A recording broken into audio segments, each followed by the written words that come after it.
क्या कोई चीज अनंत हो सकती है? क्या कोई चीज ऐसी हो सकती है जिसका अंत ना हो? हम मनुष्य ब्रह्मांड के बारे में जानने के लिए हमेशा से उत्सुक रहे हैं, लेकिन अब तक हम इसके बारे में केवल 1% या उससे भी कम ही जान पाए होंगे। ब्रह्मांड का 1% से कम हिस्सा तो हम देख ही पाते हैं, और उसमें भी हम बहुत कम जानते हैं। इससे हम ये तो जान गए कि ब्रह्मांड बहुत बड़ा है, लेकिन कितना और कहां तक ये फैला हुआ है इसका पता अब तक नहीं चल पाया। लेकिन क्या आप ये जानते हैं कि ब्रह्मांड हमेशा से इतना विशाल नहीं था, ये इतना फैला हुआ नहीं था।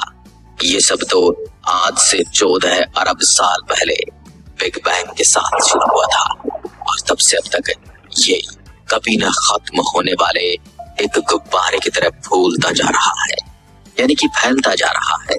इसका अर्थ ये हुआ कि ब्रह्मांड के केवल उन्हीं हिस्सों को देखा जा सकता है जिनके प्रकाश को हम तक पहुंचने में 14 अरब साल का समय लगा है। यदि कोई भी चीज इससे बाहर है तो हम कभी नहीं देख पाएंगे। और दूसरी बात, किसी चीज के प्रकाश को हम तक पहुंचने में 14 अरब साल का समय लगेगा, इतनी दूरी पर हमें वह चीज कैसे मिलेगी? और क्या हम सच में उस चीज से 14 अरब प्रकाश वर्ष की दूरी पर होंगे? यदि ब्रह्मांड सब कुछ है तो उसके बाहर कुछ कैसे हो सकता है? और क्या ब्रह्मांड का कोई किनारा भी हो सकता है? ये सवाल भी हमें उन हैरान करने वाले सवालों के साथ अकेला छोड़ देता है।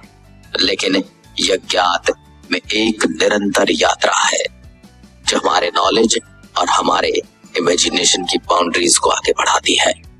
जितनी हम कल्पनाएं करते जाते हैं उतनी ही हम अपनी कल्पनाओं में उलझते चले जाते हैं। किसे पता है कि किसी दिन ब्रह्मांड के असली रहस्य को हम जान लेंगे। हम केवल अभी ब्रह्मांड के एक छोटे से हिस्से को ही देख सकते हैं जिसे हमने अब तक ऑब्जर्व किया है, क्योंकि प्रकाश को ट्रेवल करने में समय लगता है। लेकिन क्या होगा अगर ब्रह्मांड का अंत ही नहीं होगा? और क्या होगा यदि ब्रह्मांड का अंत मिल भी जाता है? क्या एक ब्रह्मांड के बाद दूसरा ब्रह्मांड होता है, या फिर एक ही ब्रह्मांड है? जिस प्रकार हमारा सूर्यमंडल है, उसके बाहर भी और बहुत सारे ऐसे तारामंडल हैं जो अपने अपने सूर्य के चारों ओर चक्कर लगाते हैं। क्या जिस प्रकार हमारी गैलेक्सी के जैसी और भी बहुत सारी गैलेक्सीज हैं, वैसे ही हमारे ब्रह्मांड के जैसा भी कोई ब्रह्मांड होगा? और यदि होगा तो क्या वह इससे विशाल होगा, या इससे छोटा होगा, या वो हमारे ब्रह्मांड के अंदर ही होगा, या हमारा ब्रह्मांड उसके अंदर होगा? और यदि हमारे ब्रह्मांड का जन्म 14 अरब साल पहले हुआ है तो क्या उसका जन्म भी उसी समय हुआ होगा, या वो हमसे पहले का ब्रह्मांड है? ये बिग बैंग थ्योरी एक ऐसी थ्योरी है जो हर एक नए ब्रह्मांड के साथ जन्म लेती है, और फिर एक बार फिर से बिग बैंग होता है। ये ठीक एक चींटी और एक संतरे जैसा होगा। एक चींटी संतरे का पूरा चक्कर लगाकर वापस उसी जगह पर पहुंच जाती है जहां से वो चली थी। यदि आप समुद्र से यात्रा करेंगे तो आप पृथ्वी के उसी हिस्से पर वापस लौट जाएंगे जहां से आपने अपनी यात्रा शुरू की थी। आप किसी स्टेडियम के बाहर जब चक्कर लगाते हैं तो जहां से आपकी यात्रा शुरू होती है वहीं पर आकर खत्म भी हो जाती है। और इस प्रकार हम कितने भी चक्कर लगाते रहे, उस चीज का अंत नहीं आता है, क्योंकि यदि हम किसी फल की शेप को देखें, संतरे के छिलके को देखें, तो उसका कोई अंत स्पष्ट है ही नहीं, उसकी कोई बाउंड्री ही नहीं है। हाँ, हम उससे बाहर से देखकर जरूर कह सकते हैं कि पूरे संतरे की बाउंड्री यहाँ तक है, लेकिन यदि हम चींटी के समान छोटे हैं तो हम कभी उसका किनारा नहीं ढूंढ पाएंगे। ब्रह्मांड भी कुछ ऐसा ही हो सकता है, एक ऐसा स्थान जो अपने आप में वापस मुड़ जाता है, जिसे समझने के हमारा दिमाग स्ट्रगल करता है। इस सिनारियो में कोई बॉर्डर नहीं होगा, हम पूरी 3D दुनिया संतरे के छिलके की तरह होगी। और अगर आप कभी समय तक एक स्ट्रेट लाइन में उड़ते हैं तो आप वापस वहीं पर पहुंच सकते हैं जहां से आपने शुरुआत की थी। पृथ्वी पर हम चीजों को क्षितिज के पार गायब होते हुए देख सकते हैं, जो हमें ग्रह के आकार को मापने में मदद करता है।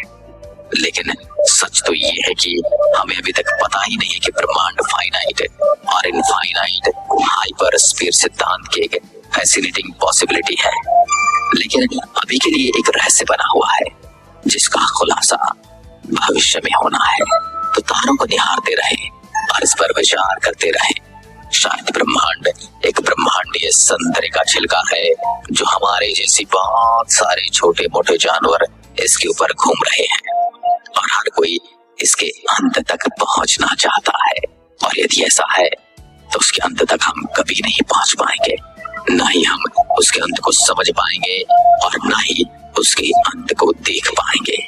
यदि हम ब्रह्मांड को एक खाने वाली डोनट की तरह मान लें जो कि सीधा आकर फिर से वापस मुड़ जाता है, यह हाइपर डोनट ब्रह्मांड के आकार के लिए एक और दावेदार हाइपर स्फीयर की तरह ही।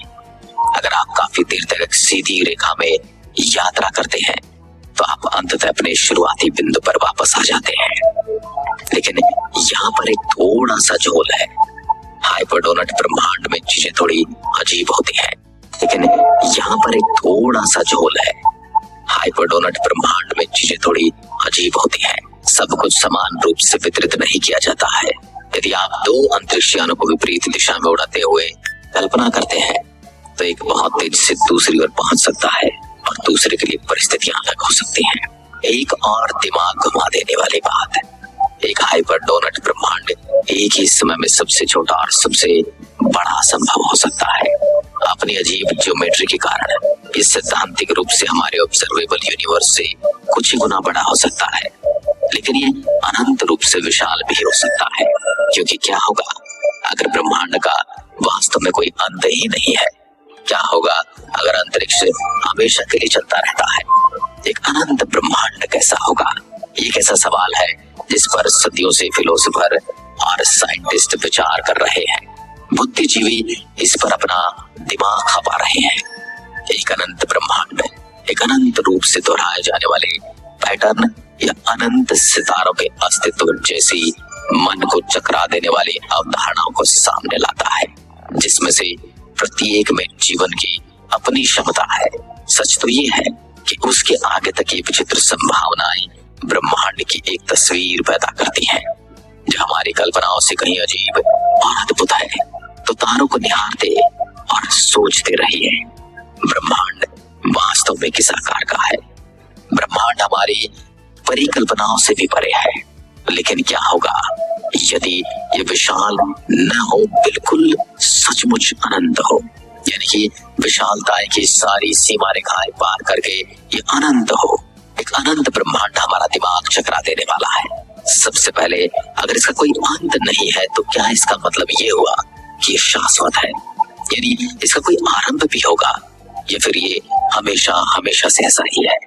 हमेशा के लिए मौजूद था, हमेशा के लिए मौजूद है और रहेगा?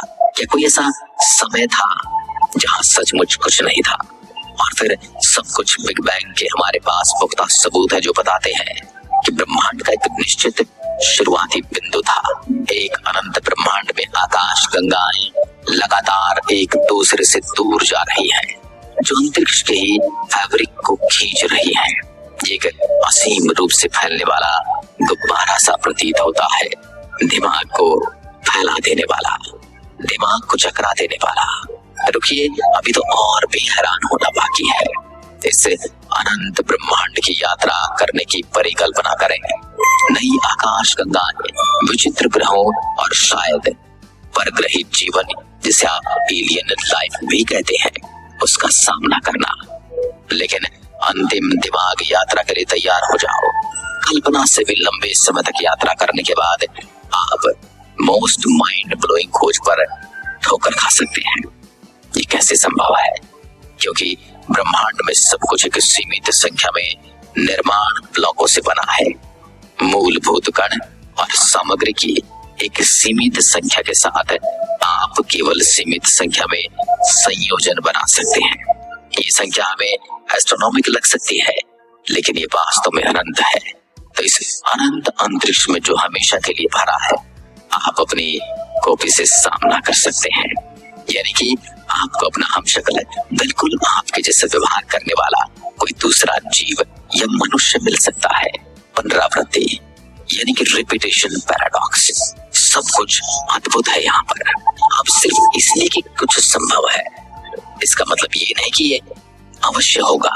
हो सकता है कि ब्रह्मांड हमेशा के लिए चले, हो सकता है आप वाकई में एक तरह के हो। तो ये रहा एक और विचार, अगर नियम और फिजिक्स हर जगह एक समान है तो दूर, बहुत दूर समान परिस्थितियों ने तारों और ग्रहों को जन्म दिया होगा।